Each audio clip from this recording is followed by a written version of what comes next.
Subcommittee will come to order. Without objection, the chair is authorized to declare a recess at any time.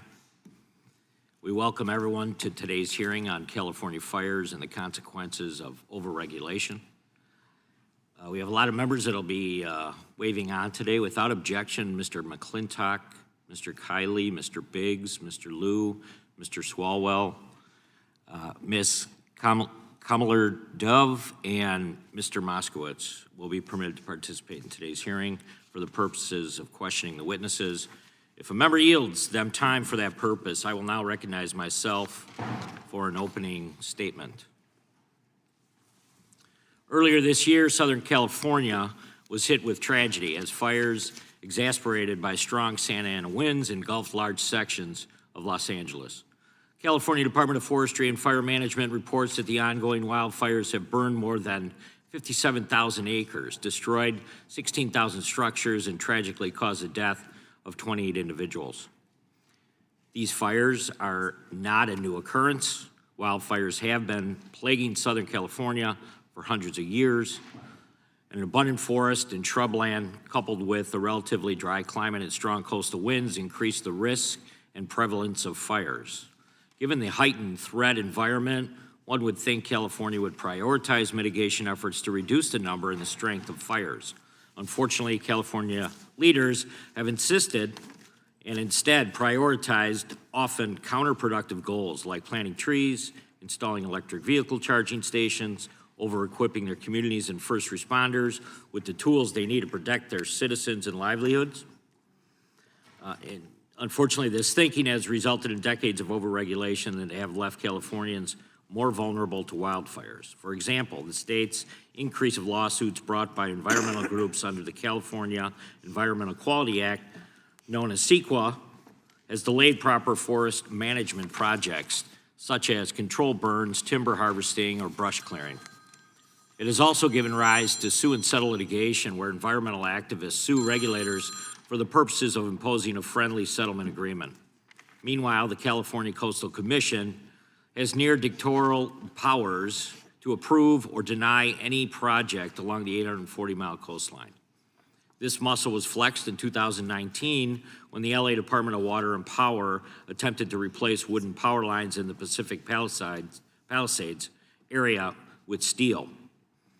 They also tried to widen fire lanes and install fire-resistant power lines.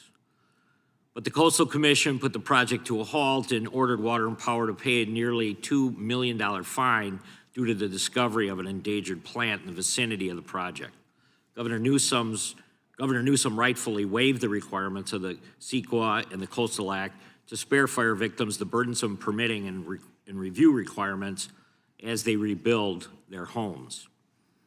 Well, waiving the requirements exposes the very cumbersome nature of these regulations. Contributing to this crisis is the elected California State Insurance Commissioner, who routinely has chosen to put artificial price caps on insurance rates. This has led to decades of stagnant insurance premiums as they're an obvious political incentive to oppose rate hikes, and has caused insurers to pause issuing new policies or leave the state entirely.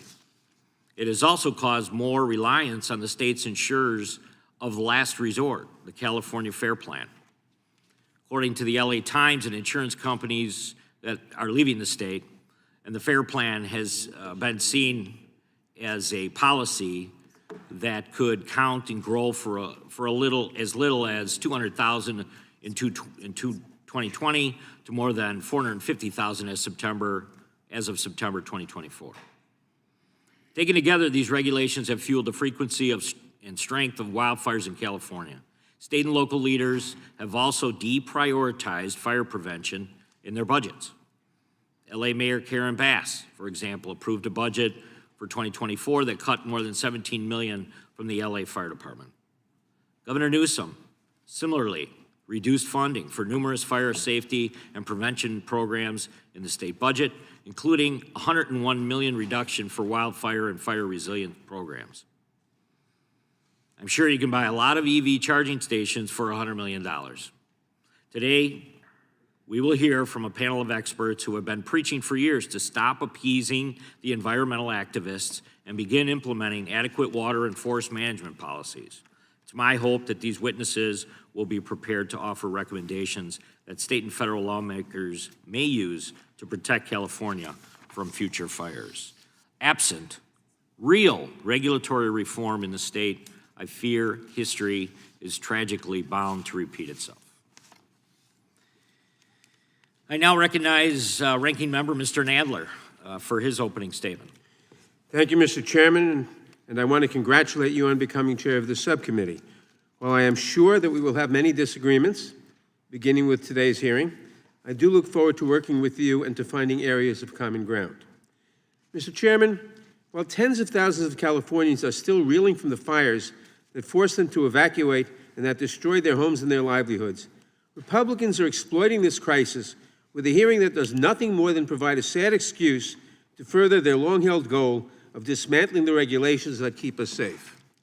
Rather than face the undeniable facts of climate change and the need for urgent, unfettered federal assistance to help Californians rebuild their lives, Republicans want to change the subject. But we should begin by remembering the tens of thousands of people whose lives have been upended by this disaster. If you look back in the history of California, for me, this is comparable to the 1906 earthquake in California. And the level of catastrophe and disaster here is high. And there's one reason that we're seeing a fire this ferocious. It's the weather, and the number one piece in the weather is the wind. Anthony Maroney is chief of the LA County Fire Department, one of the officials overseeing the firefight. He told us the devil winds hurled embers far ahead of the fire, like snowfall from hell. Made louder. The devastation wrought by these fires is unimaginable, and the only question we should be asking now is how we can help the people of California recover. And despite the heroism of first responders and plentiful water access, all but one small reservoir closed for maintenance, the fires tragically destroyed acres upon acres of homes and communities. Instead of responding to this tragedy with open hearts, Republicans, led by President Trump and his unelected co-president Elon Musk, have resorted to a flurry of baseless accusations and scurrilous misinformation seeking to blame California's Democratic elected officials. And when they claim to be helping the situation, they've actually done more harm than good. For example, President Trump has falsely argued that environmental protection policies left Southern California without sufficient water to fight the wildfires, despite clear evidence to the contrary. Nevertheless, he ordered the release of over 2 billion gallons of water in the Central Valley, purportedly to support his unsubstantiated claims. The president claimed that the water was, quote, heading to farmers throughout the state and to Los Angeles. This critical agricultural resource, desperately needed by California's farmers for the spring, was instead, due to the president's actions, diverted into the Pacific Ocean, 100 miles away from Los Angeles. California does not need political photo ops that waste desperately needed water. They need real federal assistance. And how does the president respond? By insisting that any federal aid come with strings attached that further his own political agenda, like voter ID laws. Never mind that California already has voter ID laws, but the president wants to play politics rather than help those in need. And Gavin Newsom is going to sign those papers. And if he doesn't sign those papers, we won't give him money to put out all his fires. And if we don't give him the money to put out his fires, he's got problems. He's a lousy governor. So I said, Gavin, will you sign? It took him like a month and a half or 2 months, and then he decided for political reasons. And then we got hit with COVID, and we had to solve another problem. That is outrageous.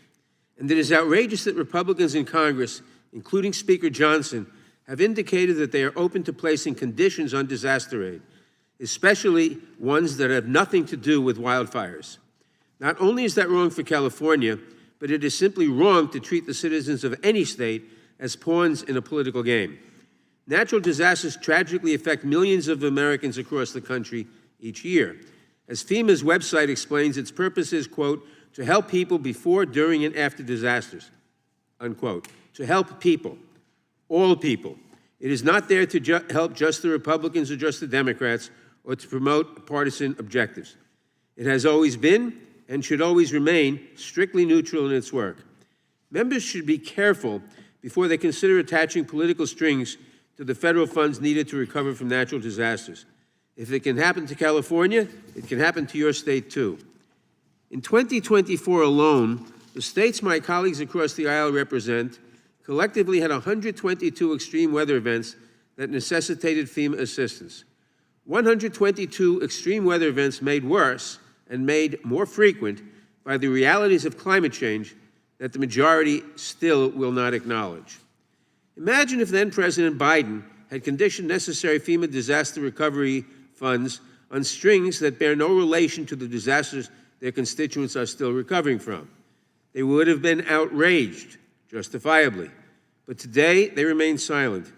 And today, instead of letting California recover from the blazes that were contained only 5 days ago, and to take stock of how to rebuild, the majority is leveraging the pain and suffering of Americans to push a message of deregulation over all else.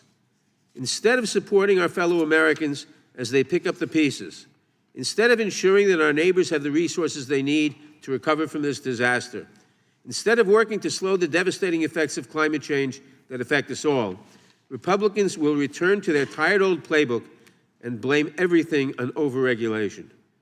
Today, we are fortunate to be joined by Frank Freevault, a retired fire chief with actual experience on the ground fighting fires and saving lives.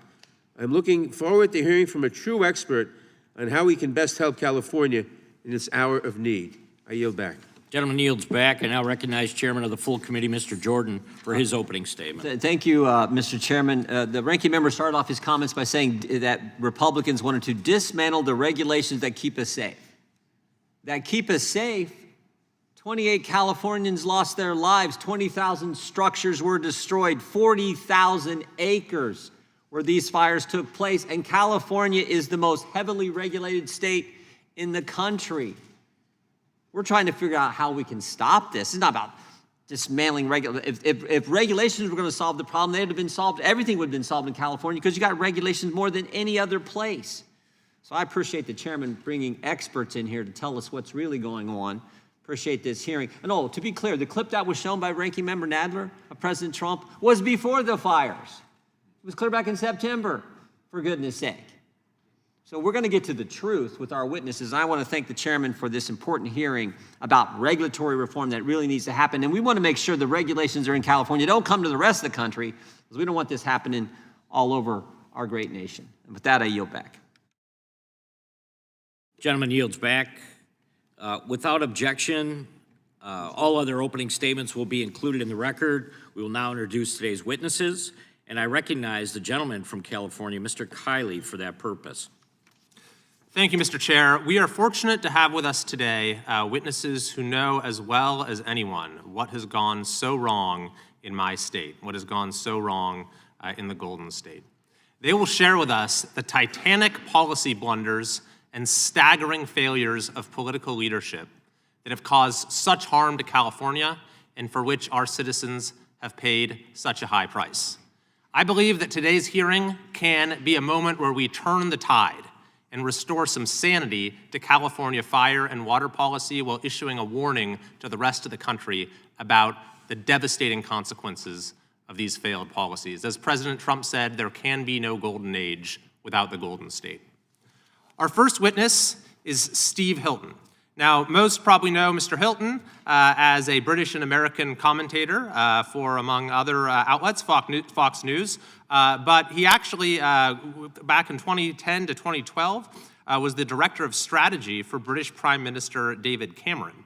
And he has now brought his unique mix of brilliant strategy, passion, and a common sense approach to policy to found a nonprofit organization called Golden Together, which focuses on fixing the problems that are causing a mass exodus of people from the state of California. That mass exodus, by the way, is measurable. For 5 straight years, California has ranked #1 in the country in outbound U-Haul rentals. The greatest state in the country, most beautiful state in the country, has become the most popular state to leave. Mr. Hilton's testimony will cover the failures in leadership that have led to the lack of preparation for the fires in Los Angeles. Our second witness is someone who many of us in California know very well and whose insights we have been relying on for a long time. Mr. Stephen Greenhut is Resident Senior Fellow and Western Region Director for State Affairs at R Street Institute. He was a columnist for the San Diego Union Tribune who focused on California policy and state government. He authored the book, Winning the Water Wars: California Can Meet Its Water Needs by Promoting Abundance Rather Than Managing Scarcity. His testimony will identify many areas in which policy promises in California that were made with no follow-through from California leaders. As a California resident, he can speak to the personal impact many of these policy decisions have had on him and his family. And finally, Mr. Edward Ring, who is perhaps as knowledgeable about water and fire policy in California as just about anyone. Dr. Ring is the Director of Water and Energy Policy for the California Policy Center. He has a deep tactical knowledge of the poor decision-making of environmentalist California policymakers. He will speak directly to the prolonged environmental review process and the meddling of environmental groups that prevents proper fire mitigation and water management from happening in California. And lest anyone think that the purpose of this hearing is simply to identify problems rather than present solutions, I'd encourage you to check out Dr. Ring's written testimony in which he has literally dozens and dozens of concrete policy changes that California could make right now to improve the situation. Thank you, Mr. Chair, for convening this important hearing, and I yield back. Gentleman yields back. I now recognize the ranking member, Mr. Nadler, to introduce the Democrat witness. Thank you. Before I introduce our witness, I must take strong exception to what Mr. Kiley said when he said California was the most beautiful state in the Union. Obviously, New York is the most beautiful state in the Union. Chief Frevo has served since 1979 with special district, city, county, state, and federal fire agencies in roles from firefighter to fire chief. He holds an MS from Oklahoma State University in Fire and Emergency Management Administration and currently serves as director of the Wildland Urban Interface Fire Institute at Cal Poly San Luis Obispo. Frank is an SME for the Gordon and Betty Moore Foundation Wildfire Advisory Council and previously served as a senior policy advisor to the Western Fire Chiefs Association with an emphasis on the development of resilient wildland urban interface communities.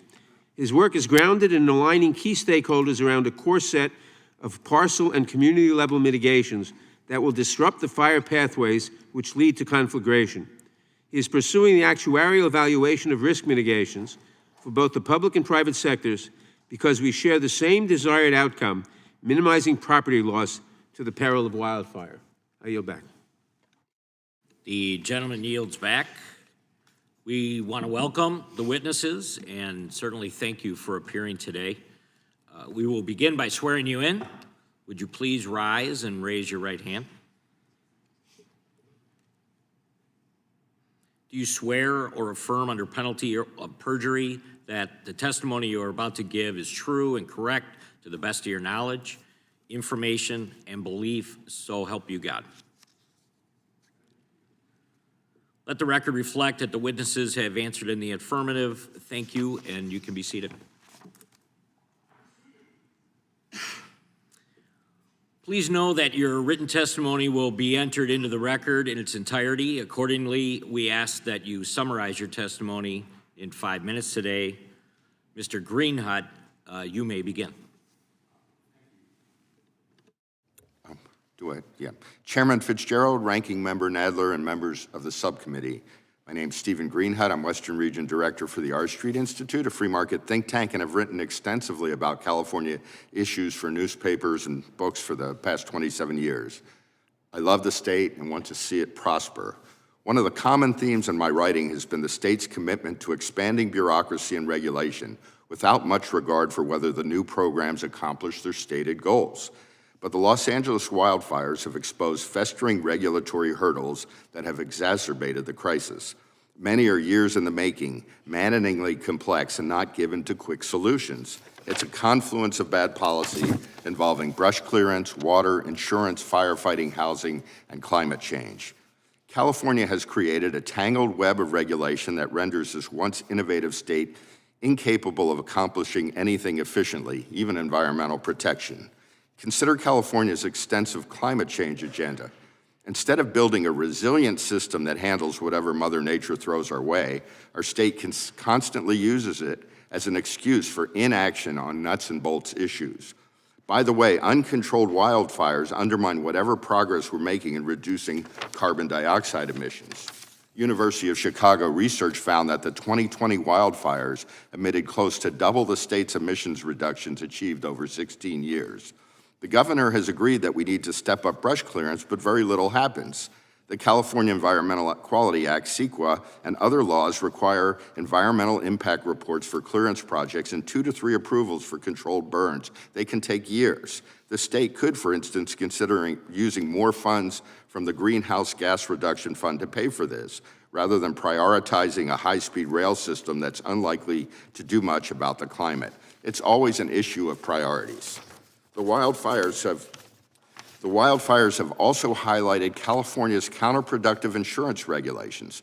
I've been writing for years about the coming insurance catastrophe. It can take many months, close to a year, for insurers to wade through the process of hearings, rate reviews, and opposition to such hikes by consumer attorney interveners who earn large fees for their efforts. The problem goes back to Proposition 103, the 1988 ballot initiative that instituted the prior approval system for rate increases and rolled back rates. It created a price control system. Unable to easily adjust rates to reflect risk, insurers quietly, and then not so quietly, began exiting. The insurance commissioner crafted a suite of useful reforms that were showing some promise, but why did it take so long? With this catastrophic wildfire, it remains to be seen whether these changes will be enough to stop the continued exodus of insurers. Many homeowners in the LA area didn't have coverage or were relying on the state-created insurer of last resort, the FAIR Plan, and there's much talk of that bare-bones system facing possible insolvency. Rather than addressing the insurance emergency, the governor and lawmakers found time for a performative special legislative session about so-called oil industry price gouging. Again, it's about priorities. Water policy is a tangential issue related to wildfires, but California has built little new water infrastructure since the 70s, when the population was roughly half what it is today. The state passed a major water bond a decade ago, but we've seen little progress on building traditional infrastructure projects.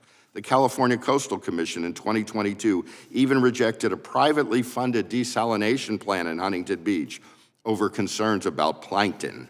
More water would not have stopped the wildfires, but additional water resources would bolster firefighting efforts and mitigate some of the effects of drought seasons. Instead of building the basic water infrastructure prioritized under the Pat Brown administration, recent administrations have focused almost solely on conservation and rationing. Yet approximately 50% of California's water flows to the Pacific, 40% is used for agriculture, and 10% is for urban uses. Limiting swimming pools and car washing is no solution. We've seen criticisms about an inadequate number of firefighters.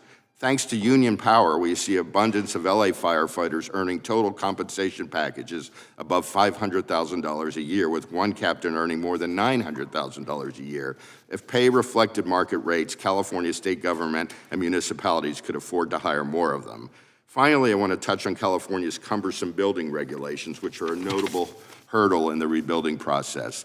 Thankfully, the governor issued an executive order suspending CEQA and the Coastal Act, but why has it taken disaster? State officials have relaxed some rules for arenas and high-density housing, but not in a far-reaching matter.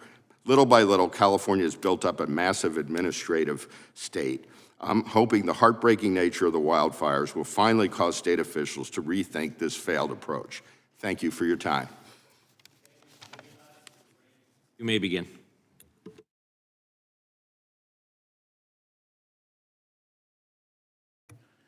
Chairman Jordan, Ranking Member Nadler, Chairman Fitzgerald, Ranking Member Raskin, and members of the subcommittee, thank you for the invitation to appear today to testify regarding California fires and the consequences of over-regulation.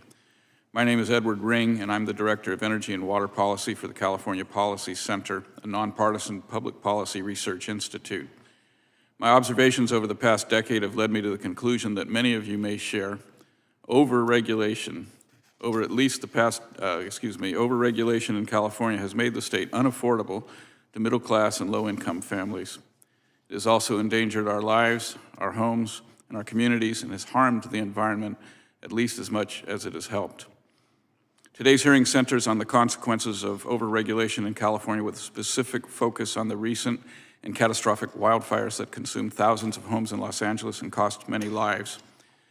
While no amount of preventive measures or properly applied firefighting resources can stop all of the wildfires in our state, their frequency and their severity is a consequence of overregulation. The regulations most damaging to our forests are, ironically, justified by misguided environmentalist values. Because of environmentalist regulations and litigation pursuant to the California Environmental Quality Act, the California Endangered Species Act, and their federal equivalents, California's annual timber harvest is down to 1.5 billion board feet a year, 25% of what it was as recently as the 1980s. These and other environmental laws have nearly killed our logging industry while also making it much harder to do prescribed burns or graze. These forests are dried out, unhealthy, because there are now at least 3 times as many trees, at least 3 times as many trees per acre than the natural density, competing for limited light, water, and soil nutrients. There is an alternative. For example, in 2020, the Creek Fire burned 380,000 acres in the Central Sierra Mountains, but 20,000 acres in the middle of that fire, the watershed around Shaver Lake, didn't burn at all. That's because for several decades, the owners practiced what they call total ecosystem management. They used prescribed burns, mechanical thinning, grazing, and selective logging to manage their forest. Wildlife biologists who were on site claim that species counts in the area actually exceed levels found in forests where state regulations have banned logging. These practices need to be extended to all wildland in California, and in the wildland-urban interface, Los Angeles in particular, the Santa Monica Mountains Conservancy ought to completely reprioritize their actions to first ensure reducing fire risk. California is only 5% urbanized, and that is where 94% of our state's population lives. We have the most densely populated urban areas of any state in America. The point here is that our state has plenty of open space and wilderness. Going to extreme lengths to return ecosystems to an untouched natural state is not appropriate along the perimeter of a city with 10 million people. And in any case, our government at all levels has not outperformed private landowners in preserving habitat. California state government has enacted regulations and enabled litigation that rewards special interests while costing taxpayers literally hundreds of billions of dollars. Environmental regulations make housing unaffordable, leaving subsidized developers to inadequately fulfill a mission that the private sector can do. We pay higher utility rates to subsidize renewables. We have carbon sequestration, carbon offset trading, carbon accounting. We have environmental litigation as a business model. Entire new industries created by political decree, producing nothing of value. This disaster in Los Angeles is a clarifying moment. The leaders running California today can allow a deregulated private sector to create millions of good jobs delivering abundant energy, water, lumber, and housing, including rebuilding the lost homes in Los Angeles at a price normal people can afford. Or we can ration our water and energy and land, expecting the government to subsidize millions of households that can no longer afford the essentials. We can manage our environment and expand our suburbs, redefining what constitutes a reasonable environmental impact. Or we can retreat into high-density urban cores and pretend the entire earth should be turned back over to nature. I am including in my written testimony a list of laws that should be repealed, regulations that should be scrapped, and strategies whereby California, hopefully with the help from the federal government, can save our state. Thank you. Thank you, Mr. Ring. Mr. Hilton, you may begin. Thank you very much. Thank you very much, Mr. Chairman, and all your colleagues for giving me the opportunity to be here today. My comments reflect both the policy work that I've done that Mr. Kiley mentioned at my organization Golden Together, specifically 2 reports which I'd like to draw your attention to, reducing California's carbon emissions through modern forest management, and secondly, water abundance. But my comments also reflect more recent conversations with firefighters in Los Angeles, retired firefighters across the state, and the victims of this disaster. And I have to say to the ranking member, those victims will be offended by the remarks we just heard, which were frankly outrageous and offensive, preposterously claiming that the regulations keep us safe. It is the regulations that put Californians in danger, as we have all been highlighting. It's described sometimes, this disaster, as a natural disaster. It is not a natural disaster. This was a man-made disaster, more precisely, a Democrat-made disaster. That is not hyperbole. That is the only plausible explanation for the impact here. We are still waiting, of course, to understand the ignition, what precisely ignited these fires. But the impact, there's no question that it was the direct result of Democrat policy and Democrat appointments to the bureaucracies who implemented those policies. As we've been hearing, fire is a natural part of life in these areas that burned. That is not new. We have had fires for decades. We have had fire prevention for decades. But in the last 2 decades, that kind of sensible fire prevention was blocked by Democrat policy. We have heard a lot as we've watched these disasters unfold about containment. What does containment mean? It doesn't mean putting out the fires. It means clearing the perimeter, fuel management, fire prevention. That is what's actually happening. Bulldozers and firefighters with axes. There's a simple question. We can do that before these fire disasters, or we can do it after. The choice that Democrats have made is to force it to be done by our brave firefighters after the event instead of preventively beforehand. Let's be specific. There was an article in the New York Times about Philip and Claire Vogt, who designed and built one of the most fire-resistant homes in America on a peak in the Santa Monica Mountains. Quote, "For months, Philip had been volunteering to clear away the dead undergrowth on the parkland surrounding his property, but California officials told him he could be fined for meddling with a sensitive habitat." Who are these California officials? Number one, CARB, the California Air Resources Board. In 2000, they issued new smoke management regulations that effectively prohibited the kind of controlled burns that were the norm for decades before. As we were hearing, the California Coastal Commission prohibiting sensible fire prevention measures to save a Bronton's milkvetch shrub, which they claim is endangered. And worst of all, as we were hearing, the Santa Monica Mountains Conservancy, every single firefighter that I spoke to in Los Angeles said, what are these people doing, stopping us from taking the sensible steps to keep our communities safe? This is the direct result of overregulation. And I could go on. In 2020, State Senate bill in the California legislature, SB 182, would have mandated fire prevention and resilience, including evacuation routes, vegetation management, fire-safe construction. It was vetoed by Governor Newsom. Here is a quote from his veto letter. "It fails to account for the consequences that could increase sprawl." So yet again, you have sensible fire prevention blocked by overregulation because of ideology about the war on single-family homes that's being waged in California. On and on.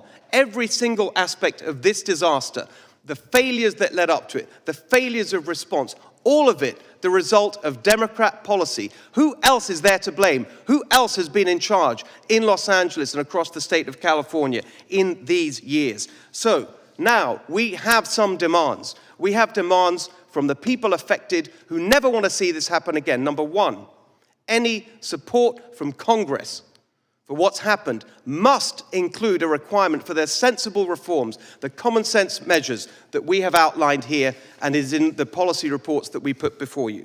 Safeguards to make sure this money, the federal money, is spent properly, any money. Just as we saw with the 9/11 victim compensation, we need a special master appointed to make sure that money is not wasted. And finally, there is a bill on the desk of Governor Newsom right now for Trump-proofing California, even as he goes to the office and begs for help for his state. Surely a condition of any support must be for Governor Newsom to veto that bill. Mr. Hilton, thank you. Thank you so much. Mr. Freiwald, you may begin. Good morning, members of the committee. My name is Frank Freevolt. I'm the current director of the Wildland Urban Interface Fire Institute at Cal Poly San Luis Obispo. My opinions today are mine. They don't not necessarily represent the CSU system. To the experience and education that was covered initially, I'd like to add that of my time serving in the fire service, 19 of those years were in California. 24 of those years were outside of California. I think this will be important as we look at Mr. Freiwald, nature can you of the speak system. up just a little bit, please? Make sure your mic's on. The mic's on. Is that better? Very good. My apologies. I'm a soft talker. As I said, my name is Frank Freevolt. I am the Wildland Urban Interface Fire Institute Director at Cal Poly San Luis Obispo. My comments today are mine. They do not necessarily represent those of the CSU, California State University. My experience that was discussed earlier, I want to make clear that about half of that has been inside of California and about half of it has been outside of California. Additionally, the comments that I'll make are informed by my service on the Western Fire Chiefs Association, which represents the states of Alaska, Arizona, California, Hawaii, Idaho, Montana, Nevada, and Oregon. And I also have a multi-state mitigation alignment project underway that mitigations for wildland urban interface properties that involves California, Oregon, Washington, Nevada, Colorado, Idaho, and Arizona. We are setting out really to solve two problems. The first is unacceptable levels of life and property loss in the wildland urban interface. When we talk about interface, just like we have oceans and land connecting at the coastline, think of the interface as where combustible vegetation meets urban centers. So when we say interface, that's really the intent. The second thing that we are solving for is an impending national financial crisis that will cascade from the insurance market to the realty, mortgage lending, and general obligation municipal bond markets, in my opinion. There is understandably a lot of polarization on this issue. What I can tell you from my time working in the field on these types of disasters is that we need to reframe how we approach this going forward. And I would suggest we do it in the following ways. First, this is an urban conflagration problem. It is not a wildfire problem. It starts as a wildfire problem through embers entering communities and the reception of those communities on buildings. This is well understood through Jack Cohen's work. Second, this is a national problem. It is not just a California problem. Lahaina, Hawaii, the Marshall Fire in Colorado, Calf Canyon Hermit's Peak Fire in New Mexico. This one usually surprises people, unless they lived back there or here. The Gatlinburg fires from 2016. 2,460 structures, 17,000 acres. You don't normally think about that happening there. And it's not just here. Essentially, if you look at the globe, 30 degrees north and south of the equator, Spain, Greece, Chile, Australia, New Zealand. This is not just our issue. Unfortunately, we can learn from those as well. Another reframing is that while climate accelerated this issue, that's really just two of the three primary issues. One is an accumulation of fuel since roughly 1910 due to national policy that made sense at the time, led to unintended consequences. And the second is continued development into fire-dependent landscapes. These landscapes have a return interval that needs to be met. And the third is that while this issue has state and federal consequences, it is always a local government issue. And unless we reframe our approach to the questions and the answers, looking forward into what's coming versus looking backward into what has happened, we're going to continue to pursue things that are not going to be relevant to changing towards the outcomes that we need. I'd give you three things that I think we should commit to. First is we need to prioritize selective management of combustible vegetation within 1/2 mile of wildland urban interface communities above all other vegetation management actions. It's not to their inclusion or exclusion, but it's that we need to prioritize those spaces. The second is that we need to retroactively harden existing structures in wildland urban interface communities through evidence-based mitigations and create and maintain defensible space around those structures.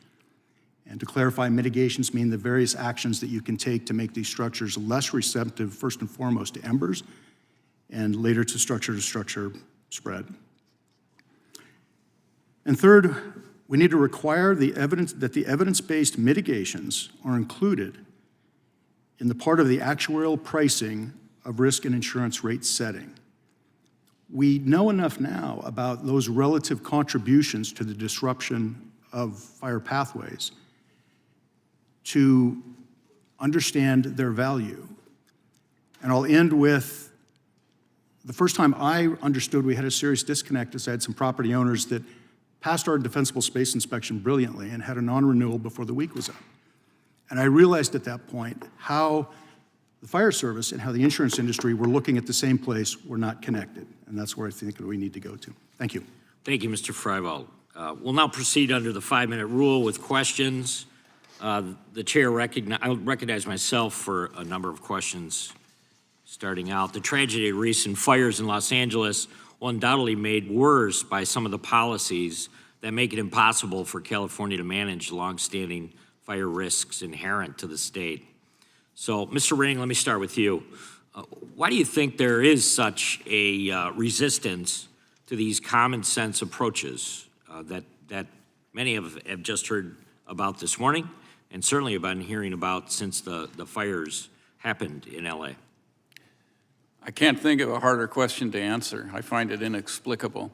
I do think that some of the motivation for the litigation, for example, that we see against sensible wildland management comes as an economic motive.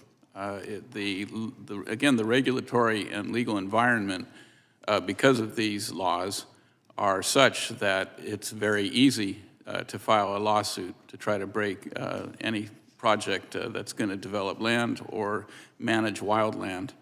So I think a lot of it would have to do with that. I also think that there is a preoccupation with climate change that sort of diverts people from looking at, I think, what Steve referred to as the nuts and bolts.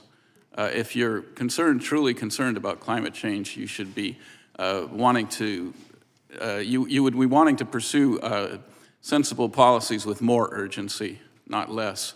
So I think it's partly ideology, and I think it's partly some perverse incentives caused by the legal environment that we've created.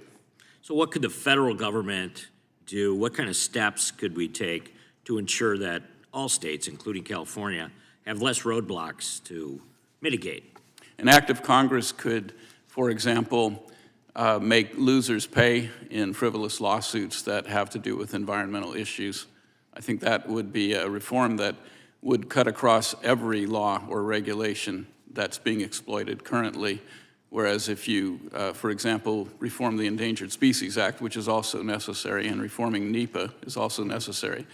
But if you also assign a responsibility to litigants that file frivolous lawsuits, you would take care of every regulation that's being exploited in that manner.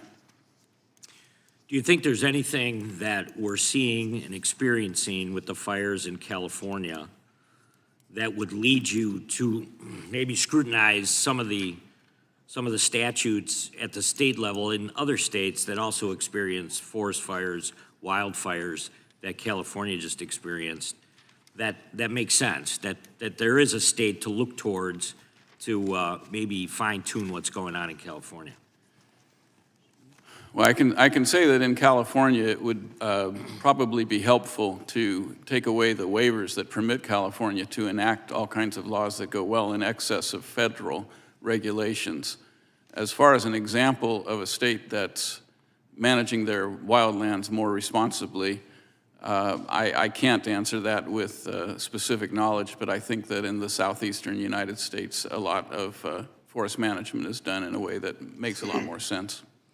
Very good, thank you. Mr. Greenhut, let me ask you, many states require that state insurance commissioner has to approve a rate increase before it takes effect. The fast rate approvals are a crucial component of healthy state insurance markets. Many of us that served in state legislature worked in that area.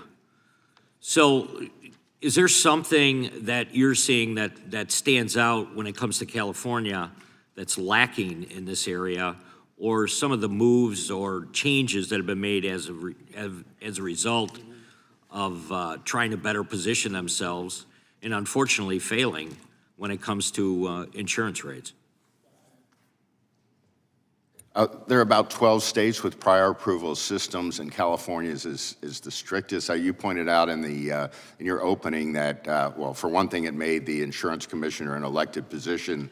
There aren't a lot of insurance commissioners, often are looking to higher office, who want to be the person who approved a major rate hike.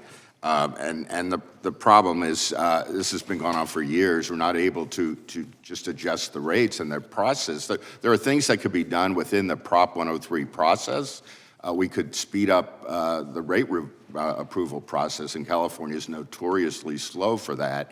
And it's supposed to, by the initiative, these rate reviews are supposed to take place within 60 to 180 days, and the average is somewhere like 293 days. And then, there's one example. We have these interveners who are consumer attorneys, and one of their consumer watchdog is one of them, and their predecessor group wrote the initiative, and they earn substantial fees, essentially opposing any sort of rate increase, and that just drags it out. There's one quick example. I think we'll have an opportunity to talk a little bit further on that issue. Sure. So I'm going to yield back, and I'm going to recognize the ranking member for 5 minutes. I thank the chairman. I first must respond to Mr. Hilton's inflammatory comments on my statement. Rules that prevent people's roofs from burning, rules that get rid of inflammatory material around homes, rules that mean that the house next door is less of a fire threat to your own. These are rules that save lives. Blanket deregulation would heighten fire risk, not lower it.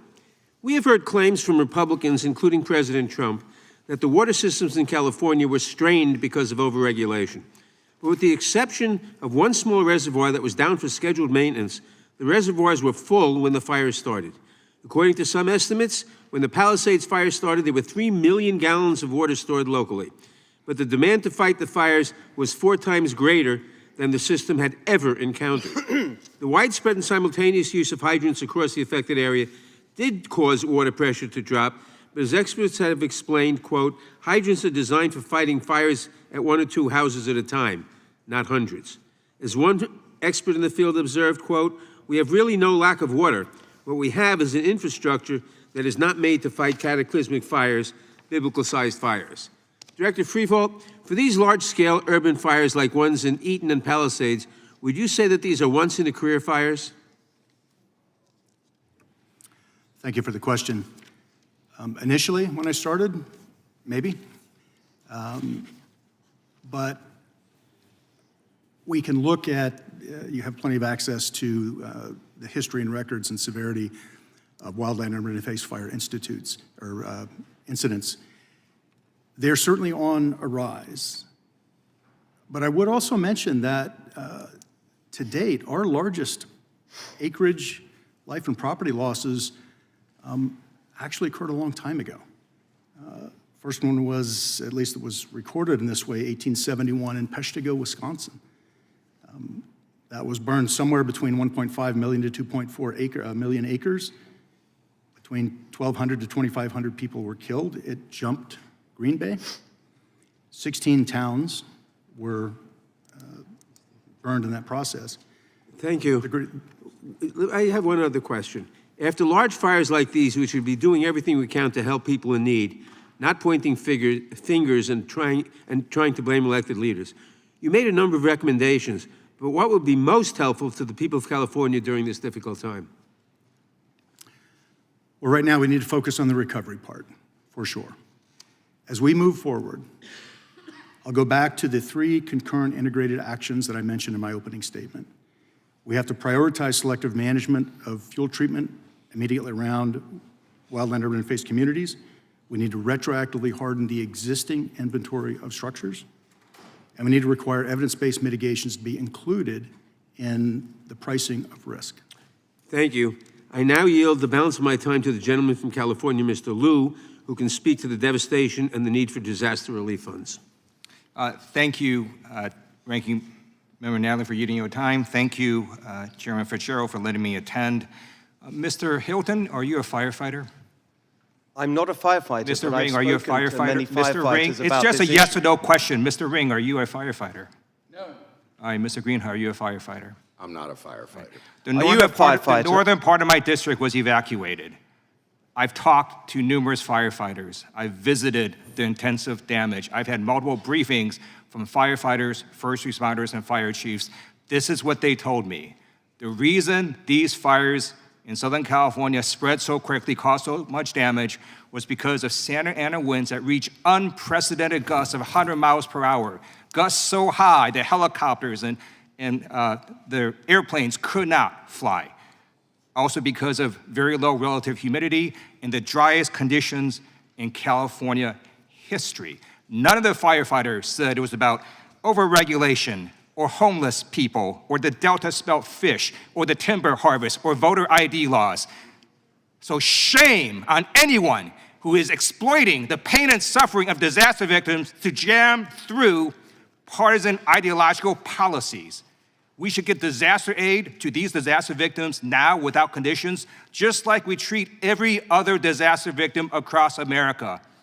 We just gave aid this past December to South Carolina, Florida, Oklahoma. The Democrats say, hey, we want you to do better on climate change policies in your state. No, we just gave that aid because these are Americans who are suffering. So do not exploit them. I yield back. Gentleman yields back.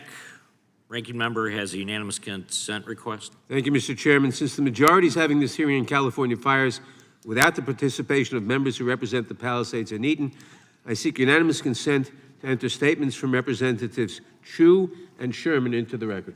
Without objection, we now recognize the gentleman from North Carolina, Mr. Harris. Thank you, Mr. Chairman. And I think we're all here trying to learn more about how to prevent these situations from developing in the future. And I want to just, first of all, thank all of you for being on the panel today and sharing. And I want to address a question to Mr. Stephen Greenhut, if I may. Recently, areas in my own home state of North Carolina that were devastated by Hurricane Helene are now dealing with wildfires ourselves. Unfortunately, in the last couple of weeks, the aftermath of the storm's destruction has been providing fuel for these fires. And I want to talk for a moment about the concept of utilizing controlled burns to mitigate wildfires. I know there are prescribed burn projects that happen in my district, and I think it's important that they continue, but it's my understanding that implementing prescribed burns has become more difficult due to the regulations in California. And Mr. Greenhut, are there significant barriers that exist in California to exercising these prescribed burns? And if so, what are they? Yeah, the California Environmental Quality Act, which continues to come up, CEQA, it just imposes enormous hurdles and delays to doing any sort of project. So when we had these horrific wildfires up in Paradise in Butte County, after the fires, it took 2 years before the county was even able to let out contracts for brush clearance. There was a previous fire where it took 18 months, I believe, to get a CEQA approval to do some brush clearance, and the community was destroyed shortly thereafter. So CEQA is a huge hurdle for everything. And one of the points about CEQA, we hear a lot that, we need these regulations to protect the environment. But the CEQA delays and lawsuit process doesn't help the environment. I was just looking up, 49% of lawsuits, CEQA lawsuits, are public projects, and many of them are environmental projects, including parks, university housing, renewable energy. 80% of them are infill projects, which are, a lot of people in California say we need more of those to deal with climate change, and yet the lawsuits target those projects. And 64% of the lawsuits are from associations such as unions which don't have a history of environmental activism. So in other words, they use them to secure wage concessions. So is this helping the environment? And if we're slowing prescribed burns and brush clearance, and we've done very little, we're supposed to do about, according to CAL FIRE, about 1 million acres of clearance a year. on federal and state land, and have been doing around 125,000 acres a year. And the governor said we need to do more of it. It's just we haven't seen more of it. And so yes. Well, and that was going to be a follow-up question. I understand that Governor Newsom publicly committed to step up the rate of mechanical thinning and prescribed burns in order to clean up the excessive fuel in the forest. And again, I'll just ask you, has Governor Newsom followed through on that commitment at this point? Well, I agree with what he's saying needs to be done. What I'm looking at is that we have all these bureaucratic hurdles. So I think even if a governor issues an executive order, everything still gets just gummed up in the works. And that's kind of what I want to address, is some of these long-term regulatory issues, not, the short-term partisan issues. Yeah. Well, let me ask you this, and I want you to use the balance of the time. If you were in charge of setting policy related to forest management and prescribed burns, what changes would you make? Well, I think the focus, since I'm not an expert in forest clearance, is dealing with CEQA. I mean, that is an impediment to everything. And our state, whenever there's a project our state needs to, some lawmaker wants to get through, such as the Kings Arena in Sacramento, what's the first thing they do? A CEQA exemption. State has offered CEQA exemptions on different high-density housing projects. I agree with that. It's just that we need to do it in a far-reaching manner so that all sorts of projects are spared the delays, the added costs, and often developers and public agencies don't even propose projects because they know it's going to lead to lawsuits and years of litigation and higher costs. Well, and again, let me just say in closing, I want to thank all of you on the panel for what you're sharing. I don't think anybody is here to exploit anything today. I think we're here because we want to get the takeaways that can help us prevent anything like this from happening again. Certainly, I feel that way for my own home state of North Carolina and others around the country. So thank you, gentlemen, for sharing. Gentleman yields back. Now recognize the gentleman from Maryland, the ranking member of the full committee, Mr. Raskin. Mr. Chairman, thank you very much, and I appreciate the remark of the gentleman from North Carolina that we should not be here to engage in political rhetoric and exploitation of these terrible events. States, counties, localities all over America are affected by weather calamities that are coming on with extraordinary velocity because of climate change. I want to yield to the distinguished gentleman from California, Mr. Liu, several minutes in order to pursue his line of questions. Thank you, Ranking Member Raskin. So the majority's witnesses, Mr. Hilton, Mr. Ring, and Mr. Greenhut, are not firefighters. But thank goodness we do have a firefighter on this panel today, Mr. Frevold, who not only was a firefighter, he was a fire chief. And he, in his testimony, talks about that this is not a traditional wildfire. This is a wildland-urban conflagration. And I'm going to show you in a little bit a video of what was happening. But I just want to explain, when you solve for the wrong problem, not only do you not get the solution, you can cause harm. So Donald Trump has it in his mind that somehow there's a spigot in Northern California, he's going to open a valve and dump water to Southern California. Here are the facts. Southern California's reservoirs are at near record levels when this fire happened. Didn't matter, because Donald Trump then ordered the Army Corps of Engineers to release over 2 billion gallons of water that almost flooded farmland, if not for the local water districts that pushed back. But guess what? This water was saved for the farmers for the summer season when they needed the water. And so the president wasted all this water that isn't even reaching Southern California. It's going to evaporate for a PR stunt. So this was a harmful, ludicrous action to solve for the wrong problem. And so I want to show a video now of what was happening in the Eaton fire that wiped out Altadena. Just watch this 15-second video.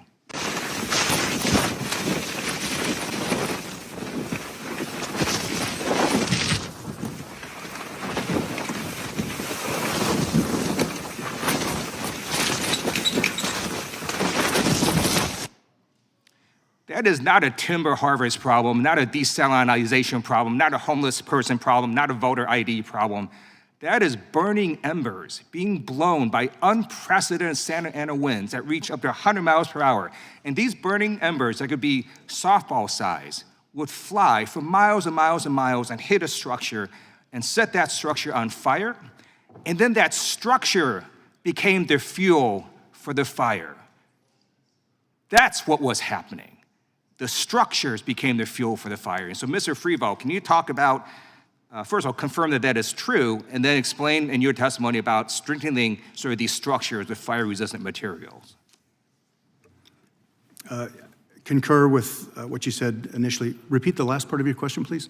In your testimony, you talk about how to harden some of these Yes. structures with fire-resistant materials, which actually is something that might make sense, not for the other random policies that the majority of witnesses are trying to jam through on ideological reasons.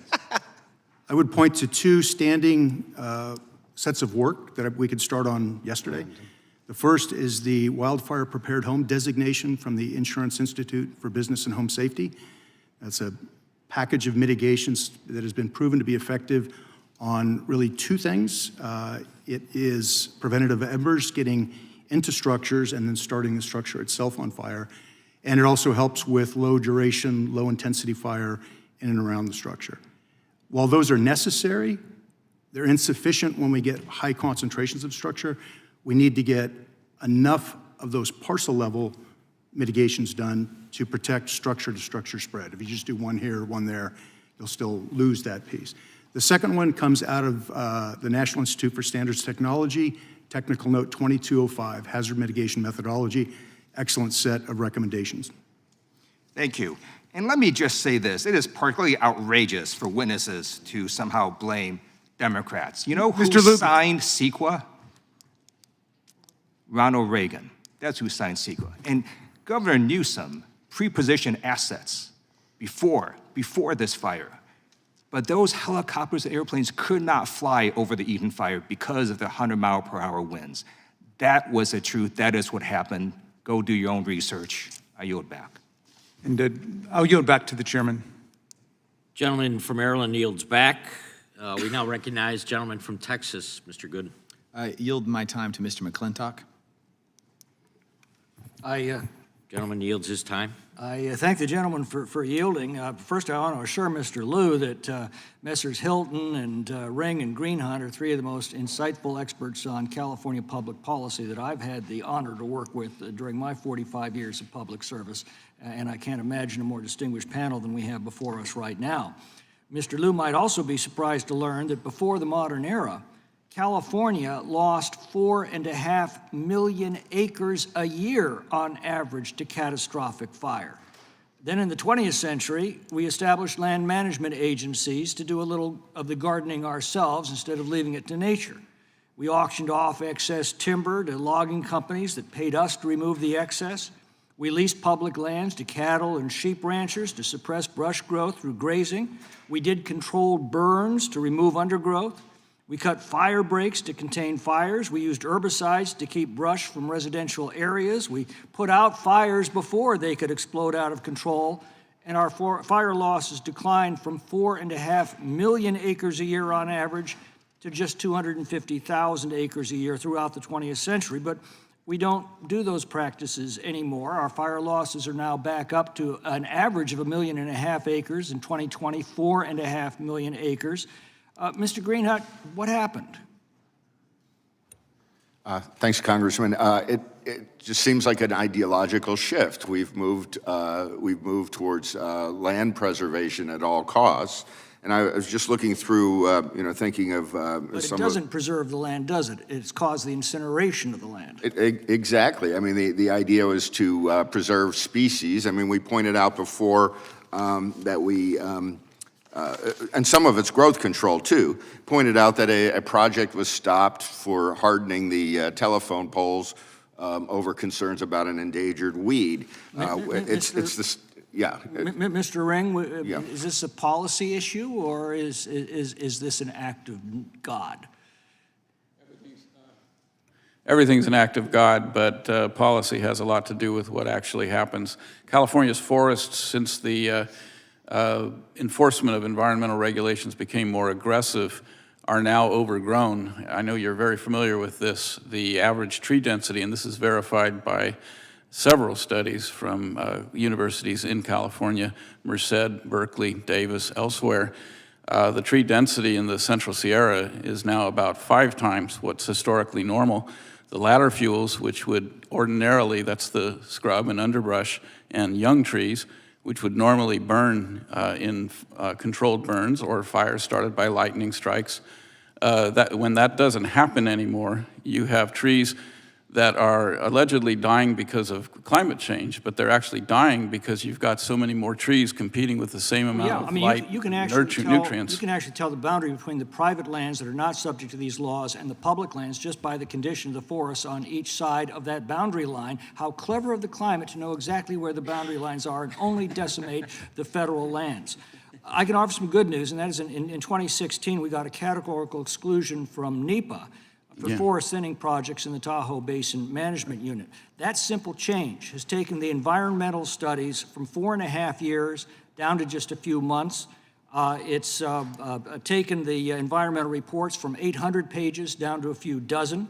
It's increased the timber yield on the Tahoe Basin from 1 million board feet a year to 9 million board feet a year. It's tripled the amount of treated acreage. That's what saved the town of South Lake Tahoe from the Caldor fire. Unfortunately, right across the boundary line was the town of Grizzly Flats that was not protected by this law. It was completely incinerated by the same fire. Now, we got those provisions finally this year, just a few weeks ago, into the Fix Our Forests Act.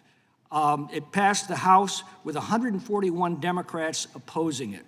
Mr. Hilton, I'll give you the final word. What would you say to those Democrats? I think I'd first of all say to Mr. Liu, I think we'd take his righteous indignation a little bit more seriously if he wasn't in nearly every single case the first to jump on one of the terrible tragedies that we see too often in our country of mass shooting, to immediately call for the kinds of reforms that would stop it happening. These fires have nothing to do with mass shootings. Exactly. And that's what we're here to do, to stop people dying, to stop people losing their homes, to stop the terrible human and economic cost of these fires. That's what we are here arguing for, those kinds of changes that could be made and would stop the severity and impact of these kinds of fires. Gentlemen's time has expired. We'll now go to gentleman from California, Mr. Correa. Thank you, Mr. Chairman. I also want to thank and welcome our witnesses here today. Very important issue for California as well as the rest of the country. I'm a lifelong Californian. I know the Santa Ana winds. They're hot, dry, strong, unpredictable, and unforgiving. You just heard Mr. Liu talk about 100-mile-an-hour winds. This time, this area, it was the perfect storm. Hurricane-strength winds, along with prolonged droughts in Southern California, made just fighting these fires impossible, led to devastation, loss of property, and terribly, loss of life. But natural disasters are plaguing every state. Floods, hurricanes, fires, and insurance companies are leaving many states, not just California. In Texas, led the nation when it came to natural disasters. From 2004 to 2024, there were $179 billion plus natural disasters in Texas. North Carolina had 82. Virginia had 80. Wisconsin had 49. Wyoming had 31. Florida had 61. And California had 31. These disasters occur in every state, and their frequency is increasing. These disasters, these perfect storms, I would say, occur more and more. Last May in Texas, a storm with hurricane-force winds knocked out power to over 1 million homes and businesses. And in Florida and North Carolina, Hurricane Helene caused historic flooding and tremendous damage. Catastrophic wildfires have occurred across the nation, including the German Road fire in Wisconsin and the Great Smoky Mountains wildfire in Gatlinburg, Tennessee. And insurers are fleeing these states. In Florida and in Louisiana, many insurers have either left or gone bankrupt. And in Texas and North Carolina and many other states, you're seeing tremendous rate increases. In Texas, which experienced $16 billion weather-related events in 2023, 5 major insurers have ended or limited their coverage. Florida, Louisiana, and North Carolina all have reported non-renewal rates greater than that in California in 2023.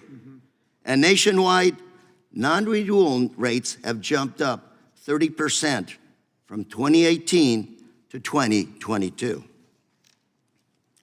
So what we're trying to say is, this is not a California crisis. This is a national crisis. We're California. Everybody likes to bash us. We are the center of the universe, that I'd say. We're the center of high tech, biotech, and we are the center of the entertainment industry. And by the way, we're the number 5 economy in the world. I hope that doesn't bring us any tariffs. We're also home to 70% of the venture capital in the US. And of course, home to 40 million people. Let's be clear, disaster aid should never be preconditioned on political agendas. All of us here have voted for aid for other states when they needed it. And we do learn from every disaster in California. Right now, California has dedicated billions of dollars, nearly doubling the amount we spent in 2019 to address the causes of forest fires. And CAL FIRE and others have worked on over 1 million acres to reduce these activities that would lead to fires.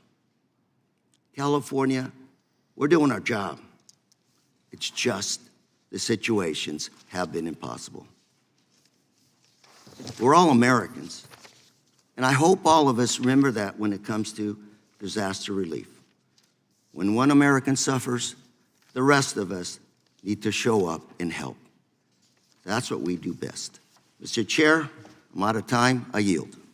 Gentleman yields back. Now recognize the gentlewoman from Wyoming, Hageman. Ms. Hageman. Thank you, Mr. Chairman. Climate change and global warming are the scapegoats for the Democrats and radical environmentalists to deflect attention from their failed policies and the destruction caused by their own actions. In 2001, under Bill Clinton, the Forest Service adopted the roadless rule, which was designed to deny access, management, and use to 58.5 million acres of National Forest Service lands. We warned at the time that this rule would cause catastrophic forest fires, reduce the amount of water available for communities for farming and other uses, and also result in catastrophic pine beetle outbreaks, which is in fact exactly what has occurred. Every single one of the things that we described would happen has in fact happened, and California has suffered maybe more than many of the states. Recently, the gentleman who ran the Forest Service under Joe Biden actually admitted in a hearing that the roadless rule was one of the primary roadblocks to proper and effective forest range management. So to say that the government is always trying to fix its last solution, I don't think you need to look any further than the roadless rule. California has essentially the same water infrastructure in place today with 40 million people that it had in the 1960s with 16 million people. So when we talk about putting conditions on the kind of relief that is going to be necessary to help to rebuild California, it must include additional water infrastructure and fire mitigation methods to avoid having these kinds of catastrophes happen ever again. I have an article that I have just recently pulled up. It stated that Newsom vetoed a bill to enhance fire mitigation so he could grab the land for affordable housing. This was a bill that was introduced in 2020, SB 182, It was authored by then State Senator Hannah Beth Jackson, a Democrat from Santa Barbara, whose district had just suffered the Thomas Fire. This bill sought to increase local planning requirements and guidelines for permitting development in certain fire hazard severity zones. But what happened to that bill? It passed through both the Senate and the House. It was actually a very good bill. What happened? Mr. Newsom vetoed it. Why did he veto it? Because it did not comport with his idea of getting rid of single-family homes and pushing people into multifamily homes. And in his veto letter, he actually stated, wildfire resilience must become a more consistent part of land use and development decisions. However, whenever a politician uses the word however, you know they're going in the opposite direction, don't you? However, it must be done while meeting our housing needs. And for him, he wanted the money and the attention and the policy to focus on multifamily homes, not in protecting and hardening the resources available for the existing homes.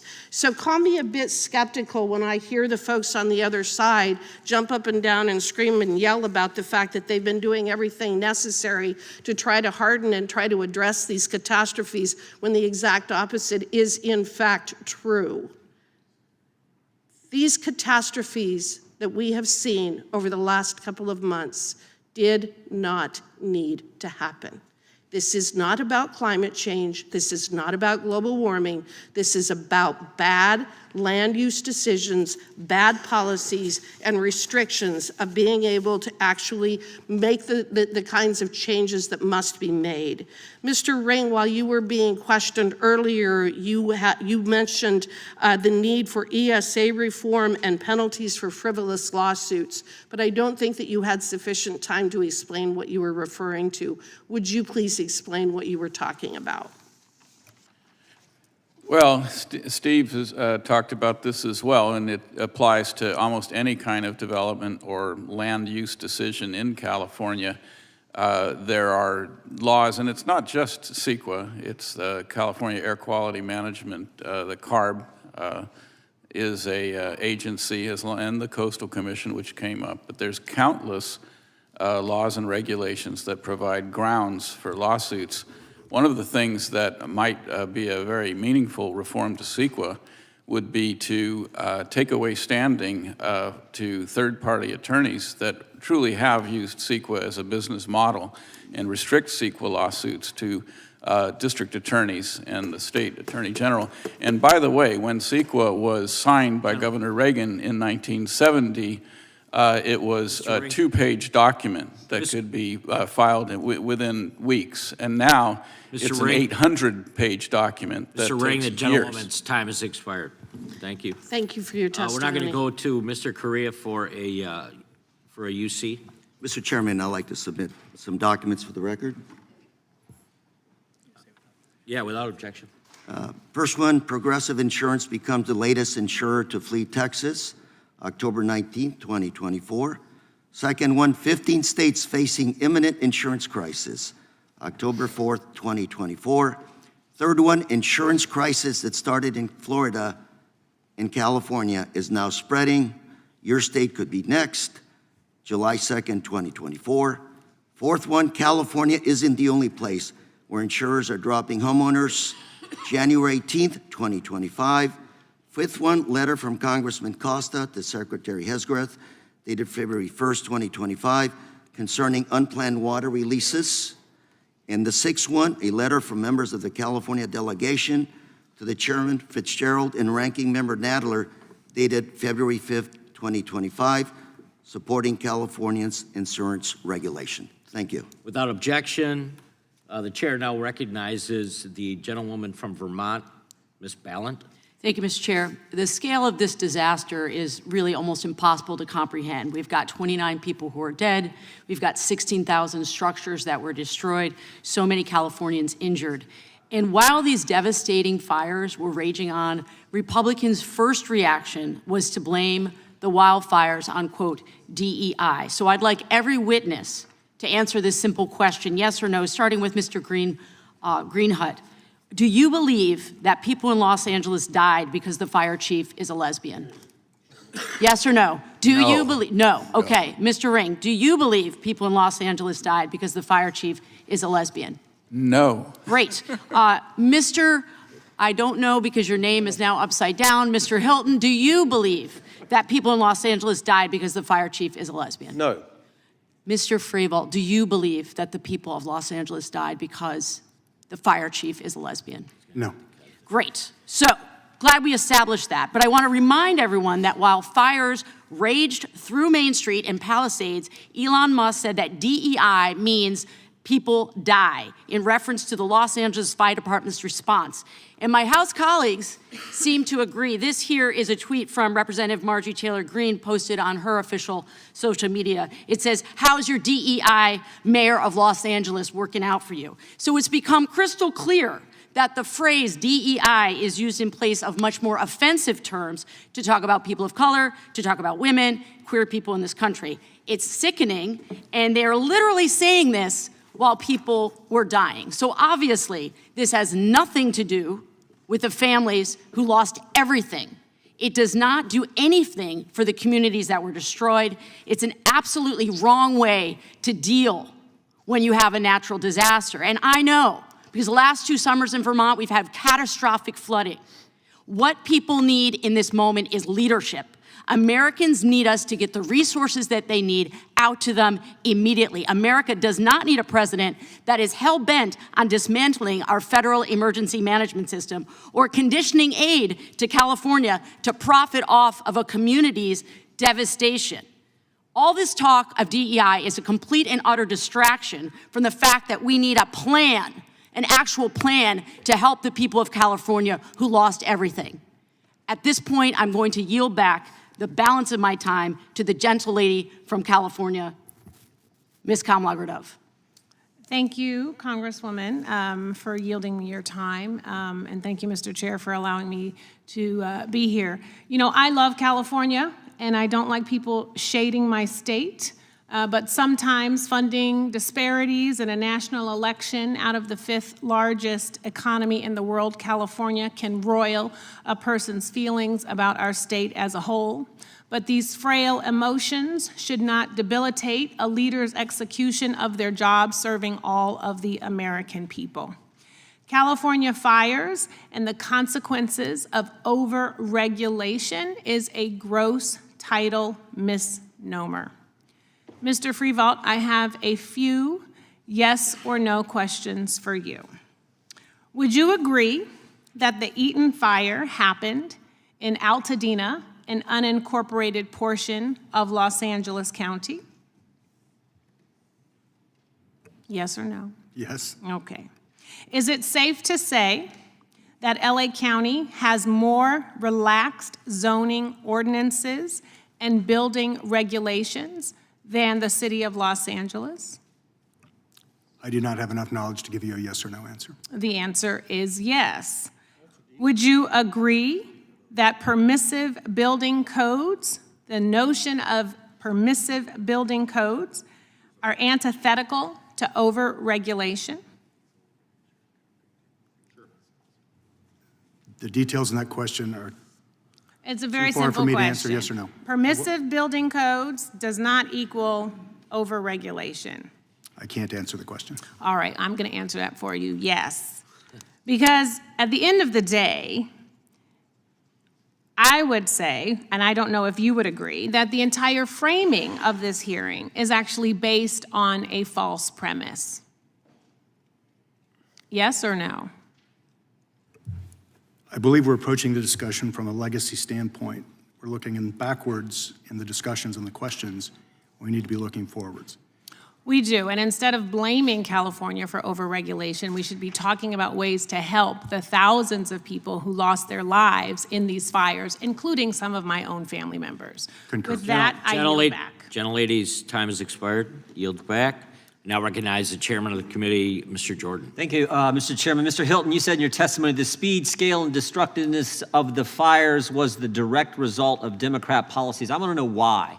mean, I assume those policies are like why they stopped logging in California, why they stopped clearing controlled burns and other things that's been mentioned by all the experts and some of our colleagues.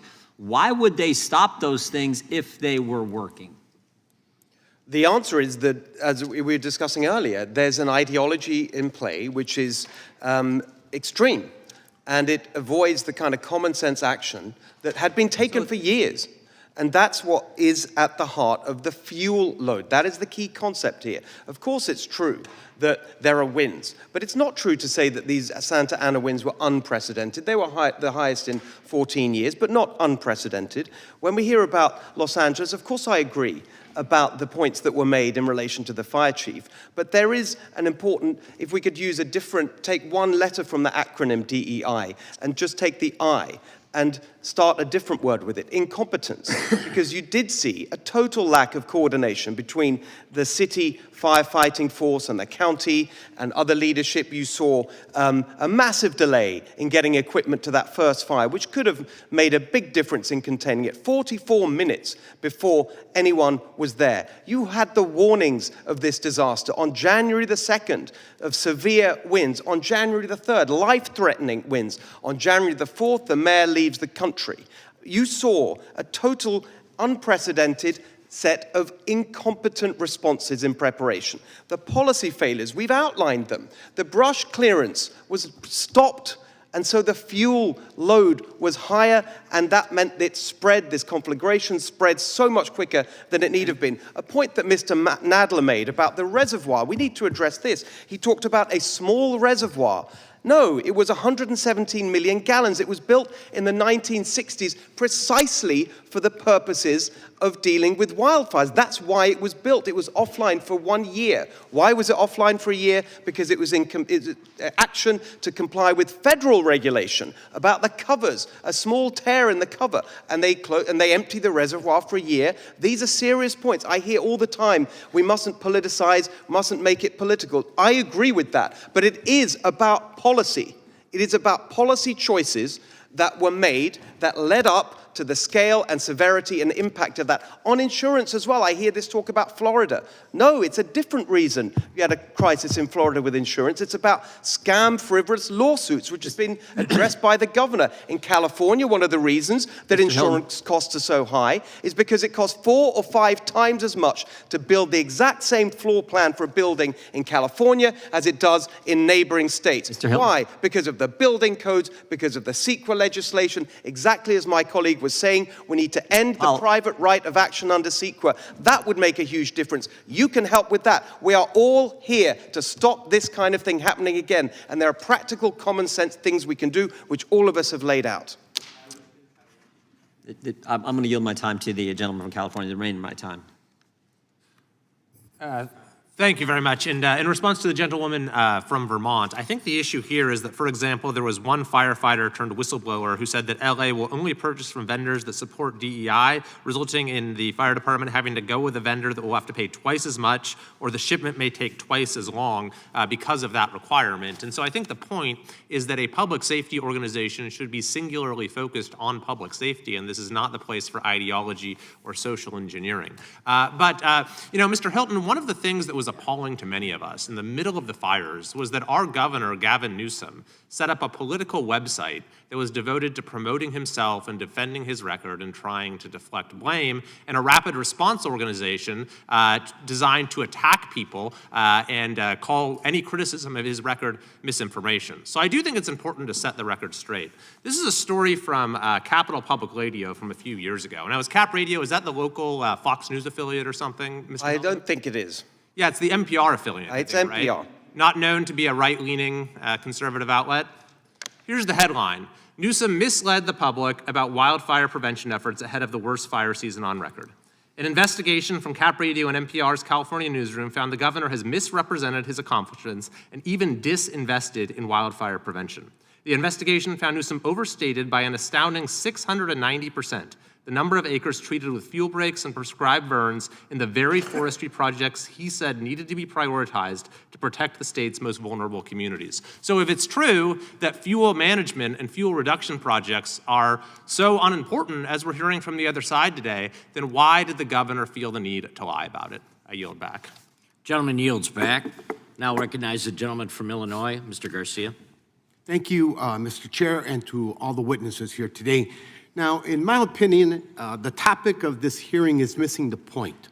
What we should be focusing on is, one, how to help now, and two, how to address the root causes of drought and intensifying fires to prevent this from happening again. But instead, we've seen officials in the Trump administration are talking about DEI instead of how we're going to help people. My colleague, Representative Blint, has already made that point. They're talking about how to cut disaster aid instead of letting FEMA do its job, which is literally to help people after disasters. I'd like to hear from Mr. Freevold, our witness, who's a retired fire chief. And please, a yes or no answer. The question won't be that difficult. Yes or no, is DEI making firefighters less effective? No. Thank you.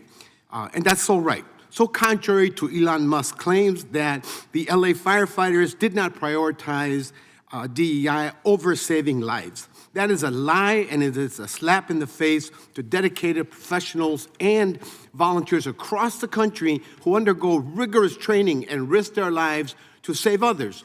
It was offensive when President Trump used DEI to blame air traffic controllers, and it's offensive here too. And despite Trump's lies about FEMA, the agency continues to help disaster-impacted communities during times of great need.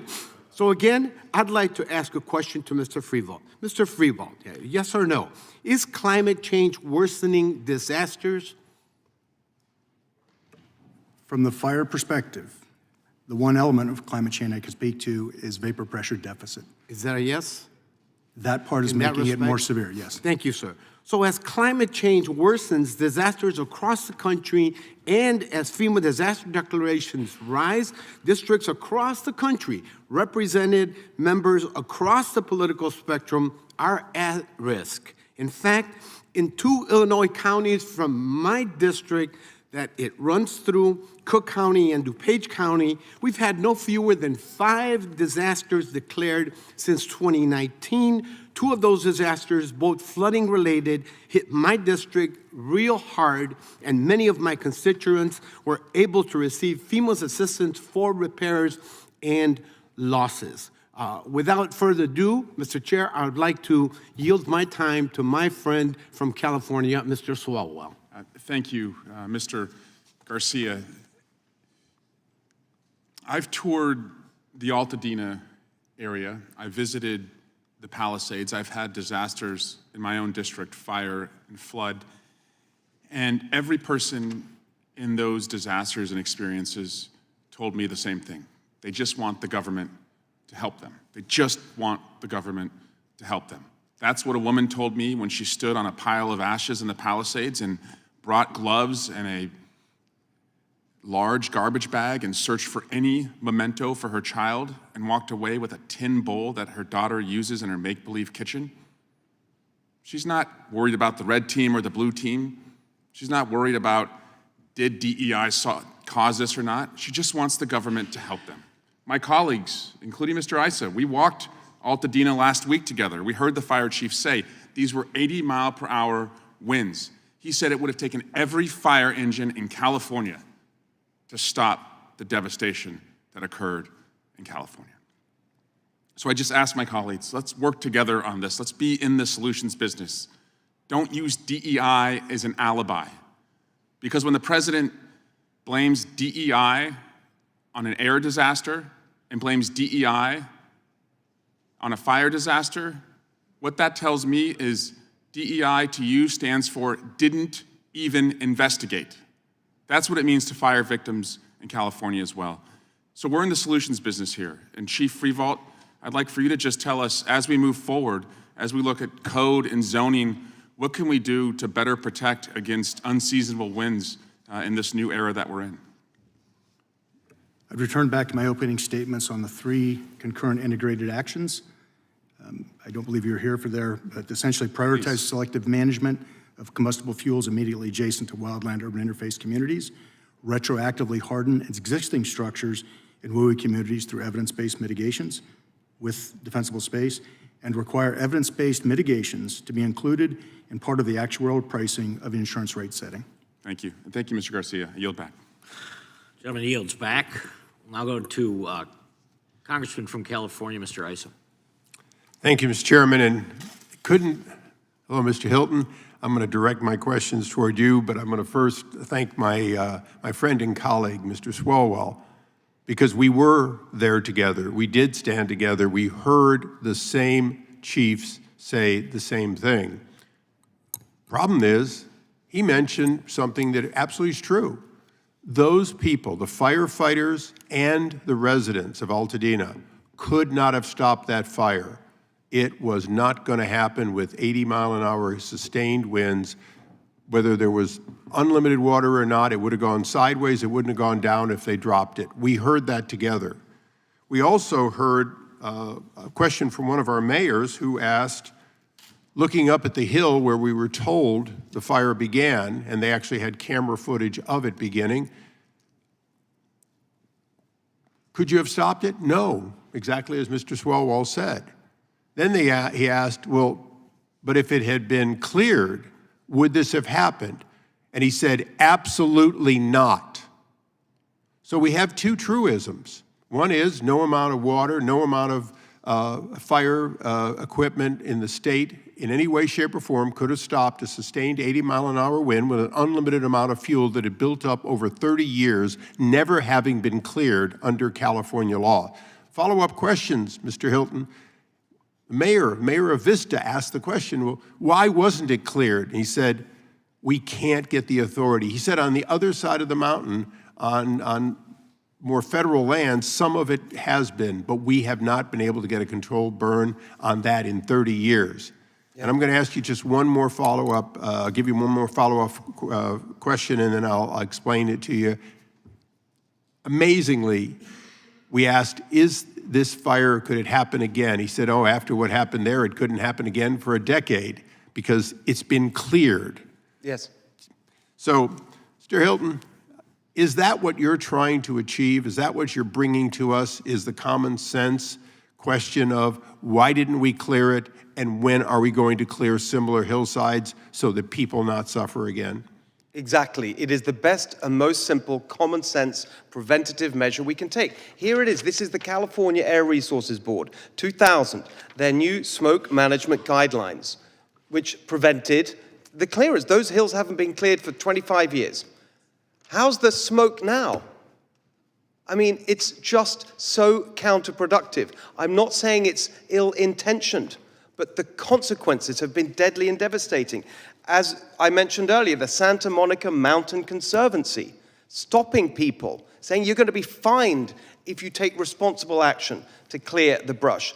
As I said earlier, it's our firefighters who end up having to clear the brush after the event. That's what they're doing when they say we're containing the fire. They're using bulldozers and axes to stop the perimeter from spreading. Why don't we do it before? And then we can prevent this loss of life. I agree with Mr. Swalwell. We need solutions. I totally agree. That's why my organization, Golden Together, we published a document, Rescue, Reform, Rebuild, with specific recommendations for how we can stop it happening again, even on the question of firefighting. We can learn from other countries who do this better, using technology to spot fires much more early so they can be extinguished earlier, so they don't spread and turn into these kinds of And if I can call on my colleague, Mr. Swalwell, again, last month I introduced H.R. 71, and oddly enough, what you see behind me is the amount of pages of green tape-wrapped bureaucracy we would eliminate if H.R. 731 passes. Yes, that's 5 feet of single line printing that we would eliminate. That's what we're trying to do, and I would hope that my colleague would look at the bill, join me in cutting through some of that red tape. I want to leave with one thing. We have a lot to do together. Hopefully this hearing is going to cause people to realize that we can't blame just the water reservoir. We can't blame not enough firemen, or we certainly can't blame the homeowners. We have to blame the fact that we created an event that was going to happen sooner or later. It happened to happen there. But Mr. Hilton, what you brought to us today, and all of you, is the reality that this will happen again the next time there's a spark and a sustained wind in California and fuel that has not been taken away for more than 30 years. So I'm hoping that we learn from this. I'm hoping that my colleagues and I can work together on the points that we can agree on. And I want to thank the witnesses for bringing up the fact that this was preventable. The problem was your government. Thank you. To yield back. Gentleman yields back. Now recognize the gentlewoman from California, Ms. Lofgren. Thank you, Mr. Chairman. I was also able to visit the scene of the fire last week with my colleague, Mr. Ison Swalwell. It was just tragic. I mean, really, the devastation is hard to comprehend. And the people, thousands and thousands of people who lost everything, it's really tragic. We need to work together to make sure that we do our very best to prevent something like that from ever happening again. But I do think it's important that we have the facts in front of us. For example, under the state's leadership, the number of CAL FIRE personnel nearly doubled from 2019 to the present. The state has now invested $2 billion in managing and reducing the fuel load in forests. And in fact, the prescribed fire activity has more than doubled from 2021 to 2023. So I'd like to ask unanimous consent to put a fact sheet into the record, Mr. Chairman. Without objection. I understand that the R Street has connections to there have been representatives from insurance companies, nothing illegal or wrong about that. But what's being proposed is really, in the insurance area, something that is, I don't think, workable. I mean, Florida tried it and didn't work. The premiums are 2.5 times as high in Florida as they are in California. And, but there is a problem with insurance in California and across the United States that we don't have an answer to. And I would ask unanimous consent to put that information in the record, Mr. Chairman. Without objection. I would just like to know, looking at the mountains in back of the fire, in Altadena, you talk about forest. That wasn't a forest. It was a chaparral. It was scrub. And one of the things that happens in California is we go from, the rivers to the drought. In 2023, Los Angeles County got 200% of average rainfall. I mean, it just soaked the place. And the vegetation took off. The next year, 2024, was the second driest year in history in LA County. So all that vegetation that got, spurred by the rain dried to a tinder. It was a tinderbox. One of the things that the fire chief told us when we visited last week is they want to do prescribed burns when it's wet. It's just about to rain because they don't want, in New Mexico, they had a conflagration because a prescribed burn took off. It hasn't done that kind of rain in LA except for this week from last April. I mean, there was no rain at all. They couldn't do a prescribed burn in those hillsides. They're too steep to do, to put bulldozers in. That's impossible. So I'm just wondering, Mr. Prevost, I mean, as a fire chief, what do you do in a situation like that? I mean, I grew up with the mission that only you can prevent forest fires, right? Smokey the Bear told us that, and we didn't realize when we did that we were building up this fuel load that needed to, I mean, it's a tinderbox. It needs to be removed, but it's going to take a while to sort through the accumulation of that fire. What do you do in a situation like in Altadena where you have that chaparral, it's dry as a tinder, and it's not wet, you can't burn it? What do you do, Mr. Prevost? This is why I keep coming back to we need to rethink the problem. This is not a wildfire problem. When we have embers that will travel miles, fire breaks won't accomplish what you're looking for. We will have fires and ignitions in the conditions we have now long before any of the policy discussions we're going to have, the current ones we're having, are going to have an effect.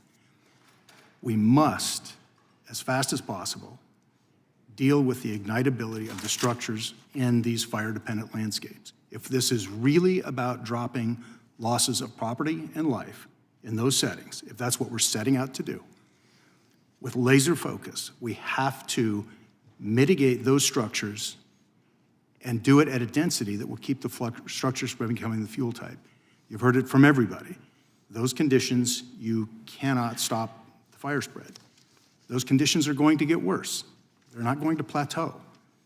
So this discussion about fire breaks and, and the idea of treating acres, millions of acres, we need to get there. But to your point, they're called prescribed fires for a reason. There's a prescription, which means there are parameters that you do them in. If you don't do them in the right way, you do have things like the Peshtigo fire or the Hermit's Peak fire. So we absolutely need to harden the structures first. Gentlewoman's time has expired. Now recognize the gentleman from Washington, Mr. Baumgartner. Well, thank you, Mr. Chair, and to the members of the committee and to our distinguished panelists here. I was able to visit the fires last week, saw that immense destruction. Also have some personal background here. My father was 40 years a professor of forestry. My uncle was a smoke jumper. My other uncle laid out more timber sales than anyone in Oregon history, and I worked 2 summers on fire science research teams. And frankly, we have way too much fuel load in our western forests, given 100 years of fire suppression.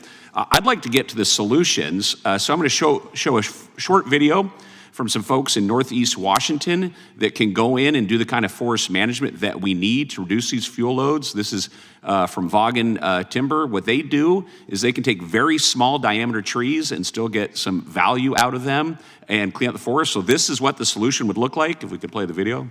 Hello there. My name is Dwayne Vaughan with Vaughan Brothers Lumber in Colville, Washington. We are surrounded by the Colville National Forest here. We've been working on it for over 50 years. We're doing a lot of fuels reduction and thinning. We want to show that, how that works here, and how it may show in other areas. And we really appreciate people that want to come up and see what we're doing, how we're doing it, and why it works, and what needs to be done yet to make it work even better or on a larger scale. We've got projects that are big up here called A to Z. We could handle more than double that, so we could thin more acres. Technology is the key here. If you had to do it by hand, it would take you a week to do an acre. With these machines, they can do 20 acres a day, which is economy of scale. And you got to have that critical mass because we have so many acres that need to be treated, even here, but on all forest in the West. So this fuels reduction work is very important to our forest, but all the forest. Unfortunately, quite the tragedy happened down in California with the LA fires. It's not necessarily forest like here, but it has fuels reductions that are needed, some forest treatments that are needed. We're showing you what we think will work in many, many places. So I will show and explain what this is all about. So we take a thick forest, we thin it out, we try to remove 50% of all fuels, if not more. Some forests have more than that, some a little less, but it takes incredible technology. And here, we're doing brush piling, but we're raking it up because you got a lot of fine fuels. And we put it in a pile where it dries, and later in the season, you burn it, and it burns very well.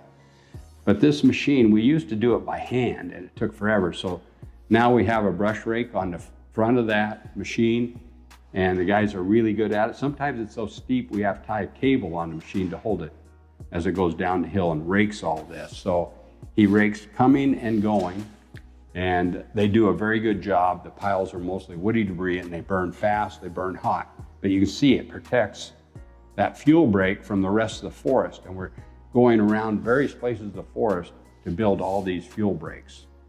So again, the raking, the piling, and the burning is very, very critical.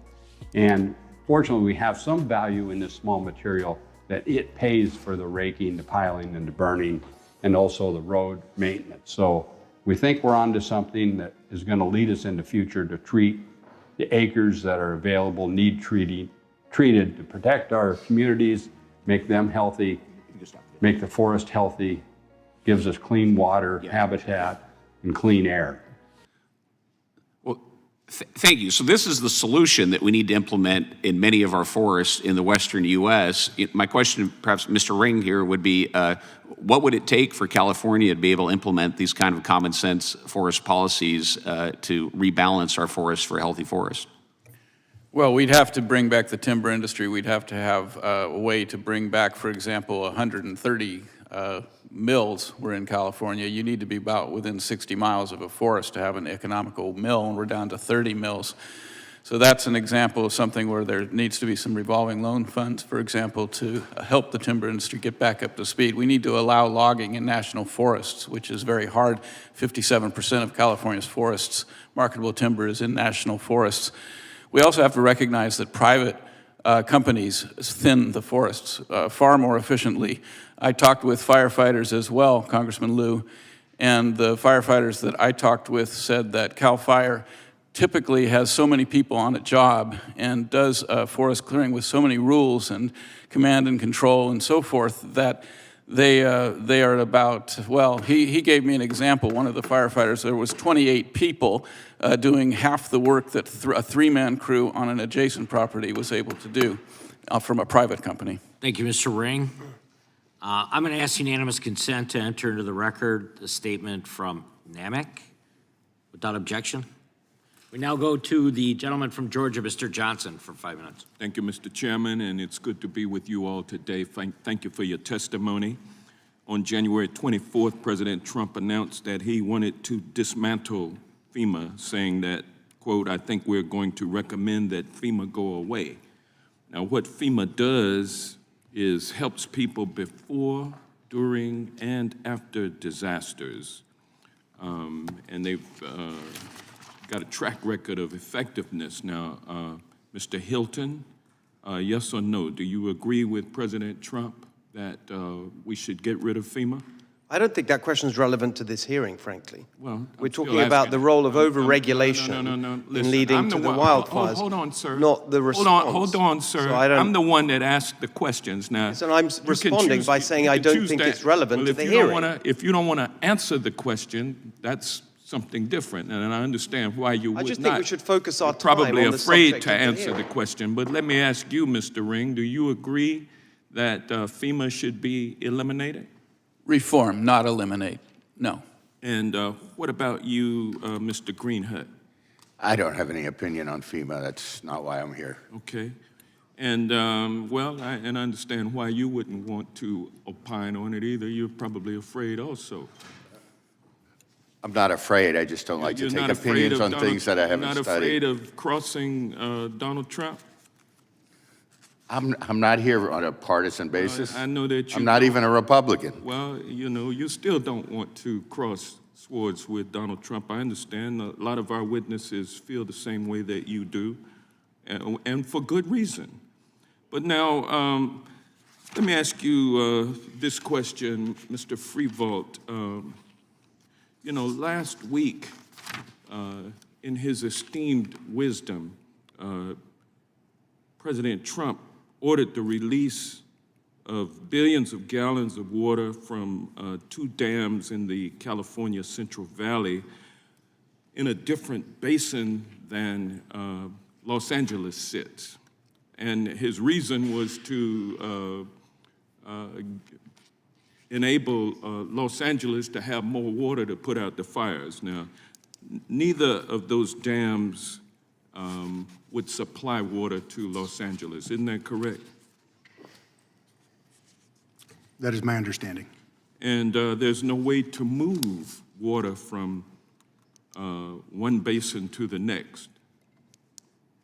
Correct? That is my understanding. And so instead of releasing water that goes to fight the fires in Los Angeles from San Francisco, those billions of gallons of water that President Trump ordered the Corps of Engineers to release just went to waste. Correct? I do not know the final outcome of the water or the water system at that level. It went on into the ocean, and the plan had been for that water to enable farmers in the Central Valley to be able to water their crops during the upcoming season of growth. Isn't that right? I'm sorry, restate the last part of the question? So in other words, the water that President Trump wasted, putting it in the Pacific Ocean, was meant for farmers in the Central Valley to use in this current growing season to water their crops, correct? Would you like me to help you with this question, sir? No. Because I can give you the answers you're looking for. I'm not interested in talking. You're not interested in actual answers? Since you are afraid to answer my questions. I'm just about to answer your question if you'll let me. I'm the one asking the questions. You're the one that should be answering them, but you've already refused to do so. But you're not letting me. I'm not asking you this one, though. Mr. Freevault, I'm talking to. Mr. Freevault. He said he's not focused on it. I can help you with it if you'll only ask me. Sir, if you would just be quiet, that would be helpful. Mr. Freevault? I do not understand the operational benefit to the LA fires and the release of the water. Yeah. It was a ridiculous decision and reckless and unhelpful.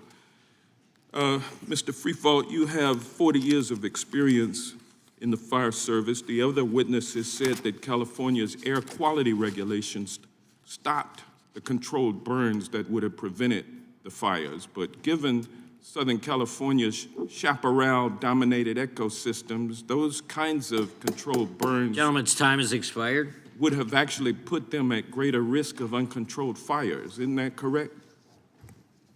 Gentleman, time has expired. So the chair is not going to afford me the same leeway that it has afforded other members of the panel to go over their time? Witness can answer the question. Thank you, sir. I believe the question was, did the air quality management rules impede the ability to do prescribed fire? Is that the question?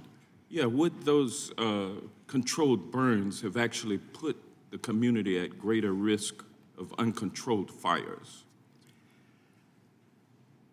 Prescribed fires conducted outside of prescription can cause greater risk. Prescribed fires done within prescription can be a tremendous benefit. All right, gentleman's time has expired. Recognize the gentleman from Virginia, Mr. Klein.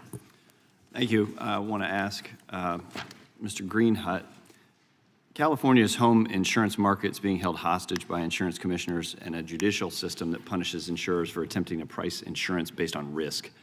For example, in 2014, State Farm requested a rate increase of 6.9%, which was opposed by the insurance commissioner and an advocacy group. Initially, State Farm was told that instead of a rate increase, they were to retrospectively reduce rates by 7% and rebate their customers $100 million in excess premiums. After years of litigation, the courts ruled that State Farm didn't have to pay back the excessive premiums, but they were ordered to pay $2.2 million to the consumer group for their legal fees. And my understanding is this is allowing outside interveners, as it were, to challenge proposed insurance rate increases and being paid expenses for doing so. Is it reasonable to expect insurance companies to operate in an environment that required them to pay off their challengers even when they win in court? Well, imagine this started in 2016 and it was resolved, a year or two ago. And so the whole system, and it was designed by the consumer organization, and they get paid, intervener fees for supposedly standing up for consumers. So that whole process took several years, and they imagine going, if you have a business and you propose a rate increase, and then the government says, no, you have to decrease rates by X amount, and then you get launched into this long court battle. And even after you win the court battle, which State Farm did, and it was a pretty strong verdict in their favor, they still had to pay these interveners around a couple $1 million. And now, under Prop 103, there are things that the state could do without going back to the initiative process to look more closely at how these interveners are paid and make sure that they contribute substantially to the process. A lot of this is languages in Prop 103. We need to enforce that language as it exists. So there are things that could be done about that intervener process without going back to the ballot. It sounds like, once again, California way of thinking, but to that end, let me yield the remainder of my time to my colleague from California, Mr. Kiley. Thank you very much. You know, one of the problems with making climate change the sole focus of these discussions is that it leads to a sense of fatalism, like there's nothing we can do, or it leads to measures that are absurdly misaligned to the nature of the problem. So, for example, in 2020, in the midst of the worst fire season of California history, just unimaginable suffering, the governor, Gavin Newsom, came up with a grand solution, which was to ban gas-powered cars. This is actually what he did. His reasoning was, look, the cars cause emissions, which cause climate change, which cause the fires, therefore we just need to ban the cars, and in fact, followed up with a ban on trucks, on trains, even on lawnmowers and leaf blowers. So, Mr. Ring, in your opinion, what is the more effective strategy when it comes to fire prevention? Is it banning cars and leaf blowers, or is it reducing fuel through things like prescribed burns and strategic tree removal? Well, the answer to me is obvious. You're not going to have any sort of short-term impact, certainly, or even long-term impact if the rest of the world doesn't do the same thing with respect to whatever the theories may hold with respect to greenhouse gas and climate change. But what you can do is bring back logging, bring back grazing, and also mechanical thinning, which would be effective in the chaparral and on the steep hillsides. You can do mechanical thinning and you can do grazing. There's equipment that can do that nowadays, and of course grazing, they've been able to do that for millennia. So bringing back logging, thinning, grazing, and prescribed burns is the solution, and a lot of that can be done commercially, which would actually generate tax revenue and good jobs instead of costing hundreds of billions of dollars. And by the way, which is more effective at reducing or limiting emissions? Those sort of fire prevention measures or banning certain consumer goods? Well, I think banning consumer goods has almost no impact on emissions compared to being able to properly manage our forests and wildlands. And in fact, wasn't there a study showing, and Mr. Greenhut, I think you can speak to this, that in the 2020 fires, the emissions that were let out there was twice as much as any savings California had for, what was it, the previous 16 years, so we're undermining any gains we're making in every wildfire. That's right. I'll just close by pointing to an example that was brought up earlier. My district was hit by one of the most devastating fires in state history, where hundreds of people lost their homes in Grizzly Flats. And that fire might not have happened or been as severe as it had been if it had not been for delays through CEQA and NEPA with a forest management project that had dragged on for years and years and years. On the other hand, the fire was limited from going into South Tahoe because of the categorical exclusion that Mr. McClintock spoke of in the Christmas Valley. So you had the fire that might not have started if we'd done our job properly, but because we had this narrow form of relief, at least we're able to stop it from spreading even further. I think that is the recipe for how we can reform these policies and restore some common sense going forward. I yield back. Gentleman yields back. That concludes today's hearing. We thank our witnesses for appearing before the committee today. Without objection, all members will have 5 legislative days to submit additional written questions for the witnesses or additional materials for the record. Without objection, the hearing is adjourned.